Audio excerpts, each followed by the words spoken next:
വീണ്ടും കടുവ ഭീതി ഉയരുകയാണ് വയനാട്ടിൽ പശുവിനെ കടുവ കടിച്ചു കൊന്നു. ചെതലയം കൗണ്ടൻമൂല വയലിൽ മേയാൻ വിട്ട പുത്തന്നൂർ പത്മനാഭന്റെ പശുവിനെയാണ് കടുവ കടിച്ചു കൊന്നത്. കാട്ടുനായ്ക്ക ഉന്നതിയോട് ചേർന്നുള്ള വയലിൽ മേയാൻ വിട്ട സമയത്ത് ഇന്ന് ഉച്ചയോടെയാണ് കടുവ പശുവിനെ ആക്രമിച്ചത്. അർജുൻ ചേരുന്നുണ്ട് വാർത്തയുടെ വിവരങ്ങളുമായി. അർജുൻ, എന്താണ് സംഭവം? നിലിമ, വയനാട്ടിൽ ഇത്തരത്തിൽ വന്യമൃഗ ആക്രമണം തുടരുകയാണ്. നേരത്തെയും ഇത്തരത്തിലുള്ള സംഭവങ്ങൾ നമ്മൾ തന്നെ റിപ്പോർട്ട് ചെയ്തതാണ്. എന്നാൽ തന്നെയും ഇന്ന് ഉച്ചയ്ക്കാണ് കടുവ ആ പശുവിനെ ആക്രമിച്ചത്. അതായത് ചെതലയം കൗണ്ടർമൂല വയലിൽ മേയാൻ വിട്ട പശുവിനെയാണ് കടുവ കൊന്നത്. നേരത്തെയും ഇവിടെ ഒരു കടുവയുടെ സാന്നിധ്യം ഉള്ളതായിട്ട് നാട്ടുകാർ പറഞ്ഞിരുന്നു. ഉന്നതി നിവാസികൾ ഈ ഒരു സംഭവം കണ്ടതിനെ തുടർന്ന് പിന്നീട് ബഹളം വെക്കുകയായിരുന്നു. ബഹളം വെച്ചതിനെ തുടർന്ന് കടുവ പശുവിനെ വിട്ട് വനത്തിലേക്ക് മറയുന്ന ഒരു സാഹചര്യം ഉണ്ടായിരുന്നു.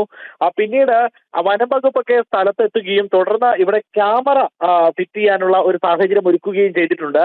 എന്നാൽ തന്നെ നാട്ടുകാരുടെ ആവശ്യം അത് മാത്രമല്ല, കൃത്യമായി തന്നെ ഈ കടുവയെ കൂട് വെച്ച് പിടികൂടി ഇവിടെ നിന്നും മാറ്റണം, അതായത് മറ്റൊരു സ്ഥലത്തേക്ക് മാറ്റണമെന്നാണ് നാട്ടുകാരുടെ ആവശ്യം. അതായത് ഈ കാടിനോട് ചേർന്നുള്ള ഒരു പ്രദേശമാണ്, ഒരു ഗ്രാമമാണ്. ഈ ഗ്രാമത്തിലേക്ക് ഇതിനു മുൻപും ഈ കടുവ വന്നിട്ടുള്ളതായിട്ടാണ് ഇവിടെയുള്ള പ്രദേശവാസികൾ നമ്മളോടൊക്കെ പറഞ്ഞിട്ടുള്ളത്. അതുകൊണ്ട് തന്നെ എത്രയും പെട്ടെന്ന് കടുവയെ പിടികൂടി മറ്റൊരു സ്ഥലത്തേക്ക് നാം മാറ്റണം എന്നുള്ളതാണ് നാട്ടുകാരുടെ ആവശ്യം. നീലിമ. ശരി, വയനാട്ടിൽ വീണ്ടും കടുവ ഭീതി ഉയർന്നിരിക്കുകയാണ്. അർജുനാണ് വാർത്തയുടെ വിശദാംശങ്ങൾ നൽകിയത്.